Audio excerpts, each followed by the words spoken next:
આ મહિને તાઇવાનમાં ફરી એક મોટો ભૂકંપ આવ્યો. દેશના પૂર્વ કિનારે સોમવારે સાંજે 5થી રાતના 12 વાગ્યાની વચ્ચે 80થી વધુ આંચકા અનુભવાયા હતા.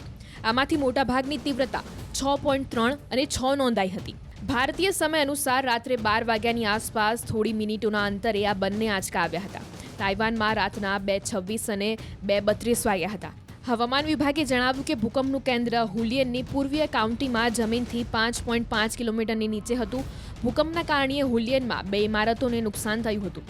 આમાંથી એક ઇમારત ધરાશાયી થઈ તો બીજી રસ્તા તરફ નમી ગઈ હતી. જાપાન, ચીન અને ફિલિપાઇન્સમાં પણ હળવા આંચકા અનુભવાયા હતા. હાલ કોઈ નુકસાનના સમાચાર નથી. 3 એપ્રિલે આવેલા ભૂકંપમાં 14 લોકોના મોત થયા હતા. આ પહેલા તાઇવાનમાં 3 એપ્રિલે 7.5ની તીવ્રતાનો ભૂકંપ આવ્યો હતો, જેમાં લગભગ 14 લોકોના મોત થયા હતા.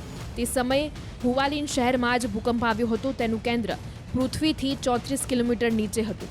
ભારતીય સમય અનુસાર સવારે 5:30 વાગ્યે ભૂકંપના આંચકા અનુભવાયા હતા. ઘણી ઇમારતો ધરાશાયી થઈ ગઈ હતી. ભૂસ્ખલન પણ થયું હતું. ત્યારબાદ તાઇવાનમાં સેંકડો આંચકા અનુભવાયા છે. તાઇવાનના સેન્ટ્રલ વેધર બ્યુરોના જણાવ્યા અનુસાર 25 વર્ષમાં તાઇવાનમાં આવેલો આ સૌથી શક્તિશાળી ભૂકંપ હતો. ફાયર વિભાગે જણાવ્યું હતું કે 3 એપ્રિલે હુલિયનમાં આવેલા ભૂકંપમાં હોટલને નુકસાન થયું હતું. હાલના આંચકાને કારણે તે થોડી વધારે નમી ગઈ છે. 3 એપ્રિલે તાઇવાનમાં 7.5ની તીવ્રતાનો ભૂકંપ આવ્યો હતો, જેમાં 9 લોકોના મોત થયા હતા, જ્યારે 930થી વધુ લોકો ઘાયલ થયા છે. પૂર્વ તાઇવાનના હુવાલિન શહેરમાં ભૂકંપ આવ્યો હતો. તેનું કેન્દ્ર પૃથ્વીથી 34 કિલોમીટર નીચે હતું. તેના આંચકા જાપાન અને ફિલિપાઇન્સ સુધી અનુભવાયા હતા. તાઇવાન એ 2 ટેક્ટોનિક પ્લેટોના જંકશન પર આવેલો દેશ છે, જે ભૂકંપ માટે સંવેદનશીલ માનવામાં આવે છે. 2016માં દક્ષિણ તાઇવાનમાં આવેલા ભૂકંપમાં 100થી વધુ લોકો માર્યા ગયા હતા. આ પહેલા 1999માં 7.3ની તીવ્રતાના ભૂકંપમાં 2000થી વધુ લોકો માર્યા ગયા હતા. દર વર્ષે વિશ્વમાં અનેક ભૂકંપ આવે છે, પરંતુ તેની તીવ્રતા ઓછી હોય છે. નેશનલ અર્થક્વેક ઇન્ફોર્મેશન સેન્ટર દર વર્ષે લગભગ 20,000 ભૂકંપ નોંધે છે. તેમાંથી 100 ભૂકંપ આ પ્રકારના હોય છે, જે વધુ નુકસાન કરે છે.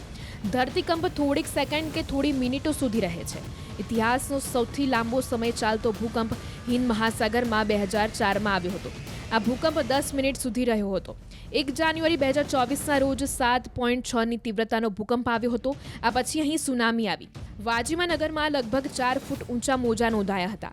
જો કે સાંજે સરકારે સુનામીની સૌથી વધુ ચેતવણી પાછી ખેંચી હતી. જાપાન ભૂકંપ પ્રત્યે સંવેદનશીલ છે. અહીં ધરતીકંપ આવતા રહે છે, કારણ કે તે 2 ટેક્ટોનિક પ્લેટના જંકશનની નજીક સ્થિત છે. ઓકિનાવા પ્રિફેક્ચર, જ્યાં ભૂકંપ અનુભવાયો હતો, તે રિંગ ઓફ ફાયર સમુદ્રની આસપાસ સિસ્મેટિક ફ્લોટ લાઇનની ઘોડાની નાળના આકારની શ્રેણીની નજીક આવેલું છે. રિંગ ઓફ ફાયર એક એવો વિસ્તાર છે જ્યાં મહાસાગરીય ટેક્ટોનિક પ્લેટો ખંડીય પ્લેટો સાથે અસ્તિત્વ ધરાવે છે. જ્યારે આ પ્લેટો એકબીજા સાથે અથડાય છે, ત્યારે ભૂકંપ આવે છે. તેમની અસરને કારણે જ સુનામી આવે છે અને જ્વાળામુખી પણ ફાટી નીકળે છે. વિશ્વના 90% ભૂકંપ આ રિંગ ઓફ ફાયરમાં આવે છે. આ વિસ્તાર 40,000 કિલોમીટરમાં ફેલાયેલો છે. વિશ્વના તમામ સક્રિય જ્વાળામુખીમાંથી 75% આ પ્રદેશોમાં આવેલા છે.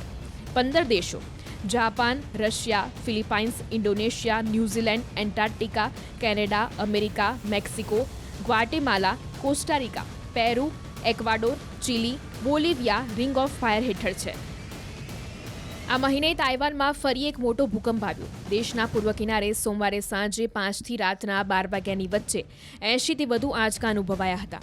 આમાંથી મોટાભાગની તીવ્રતા 6.3 અને 6 નોંધાઈ હતી.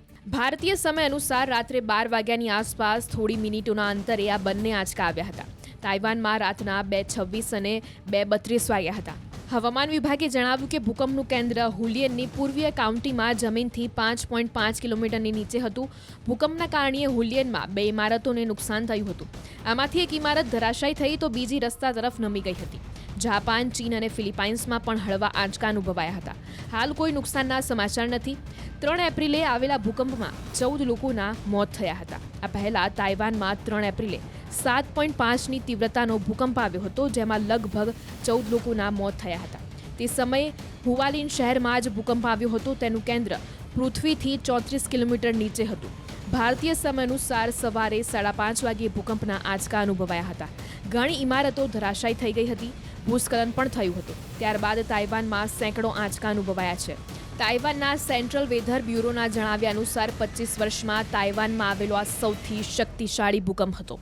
ફાયર વિભાગે જણાવ્યું હતું કે 3 એપ્રિલે હુલિયેનમાં આવેલા ભૂકંપમાં હોટલને નુકસાન થયું હતું. હાલના આંચકાને કારણે તે થોડી વધારે નમી ગઈ છે. 3 એપ્રિલે તાઇવાનમાં 7.5ની તીવ્રતાનો ભૂકંપ આવ્યો હતો, જેમાં 9 લોકોના મોત થયા હતા, જ્યારે 930થી વધુ લોકો ઘાયલ થયા છે.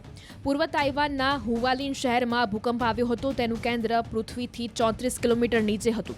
તેના આંચકા જાપાન અને ફિલિપાઇન્સ સુધી અનુભવાયા હતા. તાઇવાન એ 2 ટેક્ટોનિક પ્લેટોના જંકશન પર આવેલો દેશ છે, જે ભૂકંપ માટે સંવેદનશીલ માનવામાં આવે છે. 2016માં દક્ષિણ તાઇવાનમાં આવેલા ભૂકંપમાં 100થી વધુ લોકો માર્યા ગયા હતા. આ પહેલા 1999માં 7.3ની તીવ્રતાના ભૂકંપમાં 2000થી વધુ લોકો માર્યા ગયા હતા. દર વર્ષે વિશ્વમાં અનેક ભૂકંપ આવે છે, પરંતુ તેની તીવ્રતા ઓછી હોય છે. નેશનલ અર્થક્વેક ઇન્ફોર્મેશન સેન્ટર દર વર્ષે લગભગ 20,000 ભૂકંપ નોંધે છે. તેમાંથી 100 ભૂકંપ આ પ્રકારના હોય છે, જે વધુ નુકસાન કરે છે. ધરતીકંપ થોડીક સેકન્ડ કે થોડી મિનિટો સુધી રહે છે. ઇતિહાસનો સૌથી લાંબો સમય ચાલતો ભૂકંપ હિન્દ મહાસાગરમાં 2004માં આવ્યો હતો. આ ભૂકંપ 10 મિનિટ સુધી રહ્યો હતો. 1 જાન્યુઆરી 2024ના રોજ 7.6ની તીવ્રતાનો ભૂકંપ આવ્યો હતો. આ પછી અહીં સુનામી આવી. વાજીમા નગરમાં લગભગ 4 ફૂટ ઊંચા મોજા નોંધાયા હતા. જોકે સાંજે સરકારે સુનામીની સૌથી વધુ ચેતવણી પાછી ખેંચી હતી. જાપાન ભૂકંપ પ્રત્યે સંવેદનશીલ છે. અહીં ધરતીકંપ આવતા રહે છે, કારણ કે તે 2 ટેક્ટોનિક પ્લેટના જંકશનની નજીક સ્થિત છે. ઓકિનાવા પ્રિફેક્ચર, જ્યાં ભૂકંપ અનુભવાયો હતો, તે રિંગ ઓફ ફાયર સમુદ્રની આસપાસ સિસ્મેટિક ફ્લોટ લાઇનની ઘોડાની નાળના આકારની શ્રેણીની નજીક આવેલું છે. રિંગ ઓફ ફાયર એક એવો વિસ્તાર છે જ્યાં મહાસાગરીય ટેક્ટોનિક પ્લેટો ખંડીય પ્લેટો સાથે અસ્તિત્વ ધરાવે છે. જ્યારે આ પ્લેટો એકબીજા સાથે અથડાય છે, ત્યારે ભૂકંપ આવે છે. તેમની અસરને કારણે જ સુનામી આવે છે અને જ્વાળામુખી પણ ફાટી નીકળે છે. વિશ્વના 90% ભૂકંપ આ રિંગ ઓફ ફાયરમાં આવે છે. આ વિસ્તાર 40,000 કિલોમીટરમાં ફેલાયેલો છે. વિશ્વના તમામ સક્રિય જ્વાળામુખીમાંથી 75% આ પ્રદેશોમાં આવેલા છે. 15 દેશો Japan, Russia, Philippines, Indonesia, New Zealand, Antarctica, Canada, America, Mexico, Guatemala, Costa Rica, Peru, Ecuador, Chile, Bolivia ring of fire હેઠળ છે.